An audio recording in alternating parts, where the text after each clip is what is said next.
Bom dia. 26 pessoas já morreram este ano em acidentes nas estradas federais que cortam o Maranhão por conta de imprudências. Aumenta a procura por seguros contra incêndios na região tocantina. Hoje vamos falar sobre aliciamento de trabalhadores. O Maranhão é um dos estados com o maior número de pessoas exploradas, tanto dentro do seu território como em outras regiões do país. E ainda, um dos casarões mais antigos de São Luís, que foi morada de Aloysio Azevedo, encontra-se em estado de abandono. Hoje é quarta-feira, 24 de junho. O Bom Dia Maranhão já está no ar.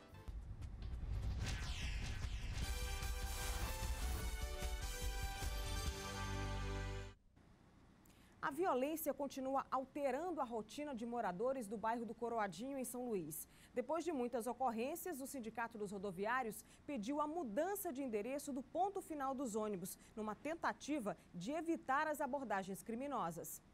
A reunião entre o Sindicato dos Rodoviários e a Secretaria Municipal de Trânsito e Transportes serviu para definir o impasse. A SMTT acatou todas as justificativas da entidade e o ponto final da linha Bom Jesus será modificado. Porque os trabalhadores entendem que não têm mais condições de trabalhar lá, estão sendo ameaçados e assalto todos os dias, fora as ameaças de morte que os fiscais têm tido lá naquele ponto final. A situação ficou muito mais crítica desde a semana passada, quando cerca de 50 moradores da Vila Natal abandonaram suas casas após receberem ameaças de criminosos da região. Na área é comum confronto de grupos rivais, ou facções, como são popularmente conhecidas. Atualmente, o ponto final da linha Bom Jesus fica na localidade de São Sebastião, onde são constantes os assaltos praticados a motoristas, cobradores, fiscais e também passageiros.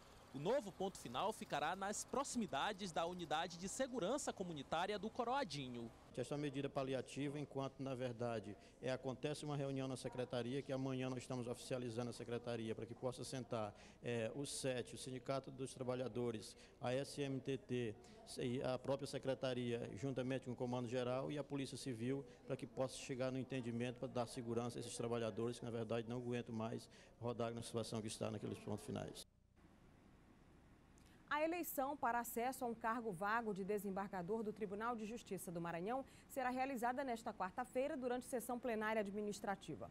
A vaga, a ser preenchida pelo critério de merecimento, surgiu em decorrência da aposentadoria do desembargador Benedito de Jesus Belo. O prazo de inscrições para acesso ao cargo foi aberto e encerrado em março deste ano. Em 2015, em Imperatriz, o Corpo de Bombeiros já registrou 30 incêndios em estabelecimentos comerciais.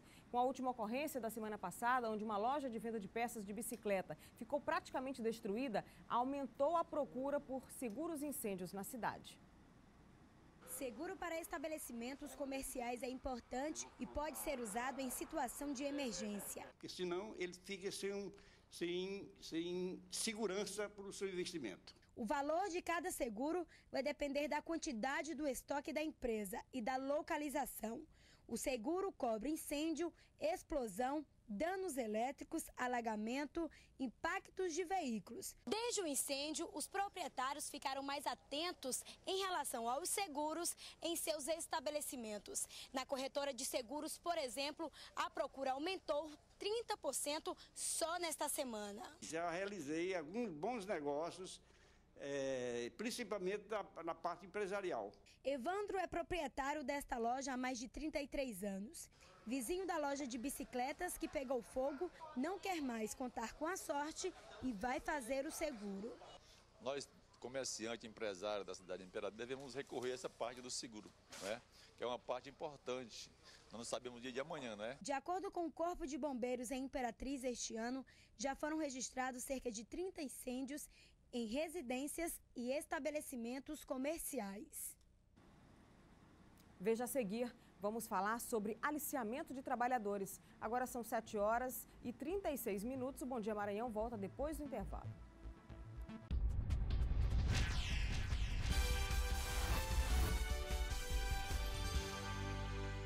A taxa de juros do rotativo do cartão de crédito subiu 13,1 ponto percentual em maio e atingiu 360,6% ao ano. Já a taxa do cheque especial subiu 6 pontos e chegou a 232% ao ano. As informações foram divulgadas pelo Banco Central. A taxa média de juros cobrada do consumidor subiu 1,2 ponto percentual, passando de 56,1% ao ano em abril para 57,3% ao ano em maio. Com isso, se mantém no maior valor desde que os dados começaram a ser compilados pelo Banco Central em março de 2011. A Bovespa fechou em queda de 0,17%, com 53.772,43 pontos. No mercado de câmbio, o dólar teve queda de 0,12%, cotado hoje a R$ 3,07. O peso argentino subiu 0,23% e vale 34 centavos. O euro fechou em baixa de 1,38%, custando hoje R$ 3,45. 88 trabalhadores maranhenses foram enganados esta semana com proposta de emprego de uma empresa de montagem eletromecânica em Ribeirão Preto, em São Paulo. Eles são do município de São Mateus e viajaram para o estado de São Paulo com uma falsa garantia de emprego em uma empresa. Porém, ao chegarem na cidade, os contatos não existiam e a empresa não estava com vagas para funcionários. O Ministério Público do Trabalho do Maranhão abriu inquérito para investigar o caso. Os trabalhadores embarcaram na noite de ontem de Ribeirão Preto para São Mateus. As despesas com a viagem de volta serão bancadas pela empresa de ônibus e a esposa do suposto aliciador. As prefeituras de Ribeirão Preto e São Mateus vão custear as despesas de translado. Para falar sobre o assunto, eu recebo agora no estúdio a procuradora-chefe do Ministério Público do Trabalho, Ânia Gadelha Diógenes. Bom dia, procuradora. Bom dia. Em primeiro lugar, o que caracteriza o aliciamento do trabalhador? Bem, o trabalhador, ele é convidado, né, recebe uma proposta para trabalhar em outra localidade da sua origem, né? Então, ele é transportado para outro local diverso da sua origem, né, do seu domicílio. E essa situação ocorre geralmente quando ela é ilícita mediante fraude, né, mediante falsas promessas de condições de trabalho que não se concretizam, né, na realidade, como aconteceu nesse caso citado. Nesse caso específico desses trabalhadores lá de São Mateus, o Ministério Público do Trabalho está acompanhando, né? Sim, nós estamos acompanhando, tanto lá em Campinas, né, que é a nossa unidade que cuida daquela região, como aqui também. Lá, pelas condições da empresa, né, que contratou, e aqui nós vamos tratar, então, da questão do aliciamento desses trabalhadores e do transporte irregular. Nos últimos 5 anos, o MPT recebeu mais de 100 denúncias desse tipo de aliciamento, ou seja, é uma prática que vem acontecendo com frequência aqui no estado do Maranhão, né? Com muita frequência, trabalhadores maranhenses são submetidos a esse tipo de situação, né? Nós figurávamos no primeiro lugar, né? Agora estamos no segundo lugar de exploração de mão de obra em condições análogas às de escravo. Né? Então, são trabalhadores vulneráveis pelas condições econômicas, falta de oportunidade de trabalho aqui no nosso estado e que, então, se submetem, são alvos fáceis, né, para esse tipo de situação de crime, né?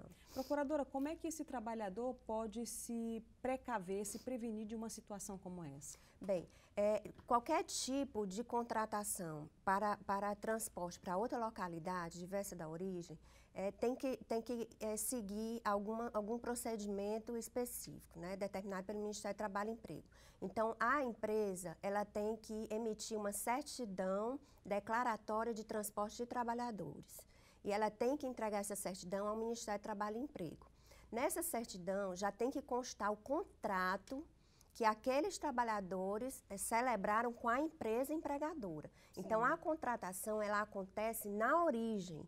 Antes do transporte, o trabalhador já deve ter formalizado esse contrato com todas as condições de alojamento, de alimentação, da garantia de retorno, dos salários. Então, assim, ele tem que ter a segurança de que ele vai ser contratado, de que aquela formalização, ela vai lhe garantir os direitos trabalhistas devidos. Ou seja, por exemplo, no caso como esse de São Mateus, eles foram ludibriados com salários de R$ 1.300 a R$ 1.700, ou seja, aquele contrato de boca, por mais que essa proposta seja tentadora, não deve ser levado em conta, né? Não deve ser levado em conta, principalmente porque nesse caso houve inclusive o pagamento. Os trabalhadores tanto pagaram a empresa que aliciou, como também pagaram o próprio transporte. Então isso não pode acontecer. Além de ter toda a formalização, todo o transporte tem que ser custeado pela empresa que tá contratando. Então, assim, há indícios fortes de que realmente houve uma fraude, né? E assim, é um crime,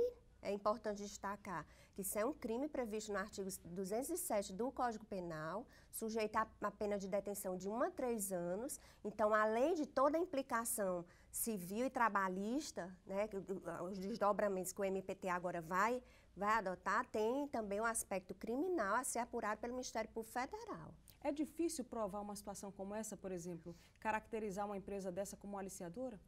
A prova não é tão difícil assim, porque tem testemunhas, né, tem o próprio transporte sem a documentação necessária já é uma prova suficiente. Né? E geralmente a Polícia Rodoviária Federal encontra esses ônibus, esses veículos, transportando os trabalhadores. Então, assim, a falta da certidão, dessa formalização já é suficiente para caracterizar. Né? Então, assim, o que nós temos dificuldades é exatamente no combate, na identificação dos casos. Né? Tanto porque geralmente tem gatos, os chamados gatos, que estão envolvidos nessa situação, são aquelas pessoas que fazem todo o trabalho de convencimento, de recrutamento, dos intermediários. Né? Tem as empresas de transporte que geralmente elas têm uma fachada de empresa de turismo nessas cidades menores. Né? Então, toda essa rede, ela trabalha de forma muito clandestina. Então, isso dificulta um pouco a identificação, por isso que é tão importante a denúncia. O MPT já entrou com 17 ações civis públicas na Justiça dentro dessa temática. Me parece que a construção civil é o setor onde mais se identifica esse tipo de crime, procuradora? Sim, atualmente, com o incremento da atividade da construção civil, né, nos últimos anos, houve muito casos envolvendo a construção civil. Sim. Mas não só isso, a construção civil ela se dá naquele ambiente mais urbano. Né? A gente vê também no ambiente rural, no transporte de trabalhadores para corte de cana, né, no sul, no sudeste, para colheita de laranja. Então, são várias outras situações que também envolvem esse tipo de exploração. Procuradora, em 2012 foi firmado um termo de cooperação com 13 órgãos para a criação de um banco de dados que pudesse reunir denúncias, identificação de empregadores e empresas. Em que avançou de 2012 para cá em relação à criação desse banco de dados? Nós temos os comitês, né, de enfrentamento ao tráfico de pessoas. Então, são vários órgãos que trabalham conjuntamente, com troca de informação, exatamente para coibir isso. Então, estão sendo feitas forças-tarefas, organizadas encontros, né, para a gente tentar enfrentar isso, quer dizer, desde a origem até a questão da repressão. Então, tanto na questão da prevenção desse tipo de prática, quanto também na repressão. Na sua avaliação, como erradicar um problema como esse, que aí causa danos para os nossos trabalhadores, que a gente vê, quer dizer, os casos vêm aumentando, as pessoas vêm denunciando mais. Na sua avaliação, como erradicar esse problema? Olha, eu acredito que o mais importante seja a orientação, né, desse trabalhador para ele não se tornar vulnerável a esse tipo de situação. Né? A informação, a qualificação, a oferta de maiores oportunidades de trabalho no local de origem desses trabalhadores. Não precisar ir para fora, né? Não precisar buscar emprego fora e principalmente ele ter consciência de seus direitos. Se ele precisar ir para fora, que ele saiba que ele está cobertado por todo esse regramento, né? Que é exatamente para garantir a segurança jurídica desse contrato. Como é que funciona o trâmite no MPT a partir do momento em que surge a denúncia?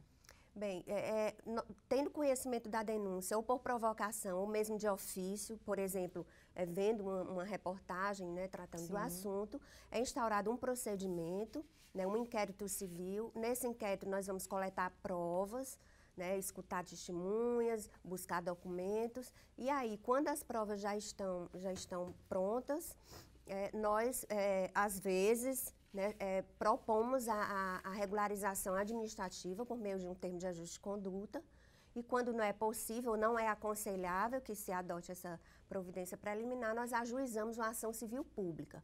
E nesta ação, nós buscamos tanto a regularização da situação, ou seja, a proibição de nova prática dessa natureza, como também a penalização daquelas empresas, daqueles envolvidos, com indenizações por dano moral coletivo.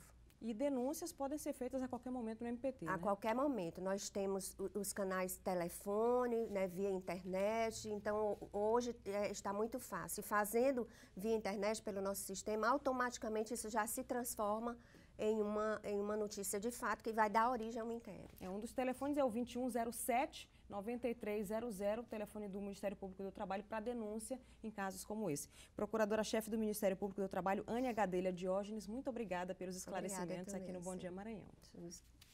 E falando ainda em emprego, apesar do fechamento de postos de trabalho em todo o país, o Maranhão registrou números positivos em maio. Na construção civil, houve um ganho de 1,2 mil vagas formais em maio de 2015, comparado ao mesmo mês do ano anterior. A análise é do Instituto Maranhense de Estudos Socioeconômicos e Cartográficos, o IMESC, que divulgou a segunda nota mensal de conjuntura econômica sobre mercado de trabalho formal do Estado, referente ao ano de 2015. As atividades de serviços industriais de utilidade pública e agropecuária também apresentaram melhor desempenho nessa base de comparação, com aumento de 539 e 72 vagas, respectivamente. Dentre os municípios que mais criaram empregos formais no estado estão Campestre do Maranhão, Aldeias Altas, Caxias e Vitória do Mearim. E veja a seguir, um dos casarões mais antigos de São Luís, que foi morada de Aloysio Azevedo, encontra-se em estado de abandono. Agora são 7h50. O Bom Dia Maranhão volta já já.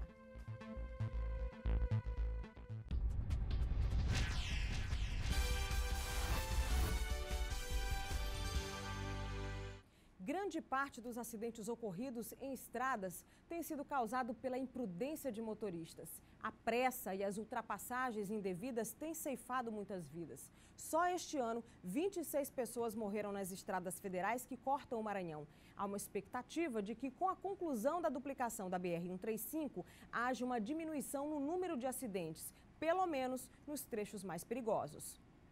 As estatísticas acabam de ser divulgadas pela Polícia Rodoviária Federal. De janeiro até a primeira quinzena de junho, foram contabilizados 400 acidentes em parte das BR-135, 222 e 402. A maior parte desses registros tem a ver com uma infração muito comum e bastante perigosa, a ultrapassagem indevida. Elas acarretam consequências, de graves proporções. São geralmente acidentes graves, que têm vítimas com lesões graves, permanentes ou óbito. Foi justamente uma ultrapassagem indevida que causou a morte de 4 pessoas na tarde de segunda-feira em Campo de Peris. As vítimas fatais e outros 2 ocupantes resgatados com vida estavam em um carro com placas de Humberto de Campos, que se chocou com uma caminhonete. O DENIT informa que nos meses de março, abril e parte de maio, as obras estiveram praticamente suspensas devido às fortes chuvas que caíram na região e também por conta de problemas no repasse de recursos para a continuação desses trabalhos. A duplicação da BR-135, que vai de Estiva a Bacabeira, deveria ter sido inaugurada inicialmente em setembro de 2014, mas esse prazo foi adiado para setembro de 2015. Agora, o novo prazo para a inauguração da duplicação da BR-135 é somente para dezembro desse ano. Esse ano nós tivemos um ano atípico, que o orçamento da União, que geralmente é aprovado no exercício anterior, ele só foi aprovado no exercício de 2015. Com isso, até a promulgação do orçamento, o decreto de contingenciamento, que saiu em maio, houve indefinição por parte dos recursos a ser aplicado nesta rodovia. Aliado a isso também que os meses de março e abril foram meses de intensa chuva e lá na região chove demais. O dinheiro estando empenhado, eles cumpririam o cronograma até dezembro de 2015. Nesta quarta-feira, tempo instável em todo o litoral. No norte do Maranhão, muitas nuvens se formam e chove a qualquer hora do dia. Uma forte massa de ar seco predomina nas demais áreas e garante um dia de sol e tempo firme. Vamos às temperaturas no mapa. Em Alcântara, mínima de 24 e máxima de 30 graus. Em Balsas, mínima de 19 e máxima de 35. Em São Luís, mínima de 24 e máxima de 30 graus. Um dos casarões mais antigos da capital maranhense está abandonado. O local é tido como patrimônio entre os estudiosos e é conhecido pois Aloísio de Azevedo teria escrito O Mulato, uma de suas obras mais importantes nesse local. O estado do casarão é de total abandono. A fachada está completamente desfigurada, a tinta já saiu em vários pontos, a parede está cedendo e há claros sinais de que a qualquer momento o prédio pode desabar. A denúncia foi feita pelo Instituto Histórico e Geográfico do Maranhão em março do ano passado.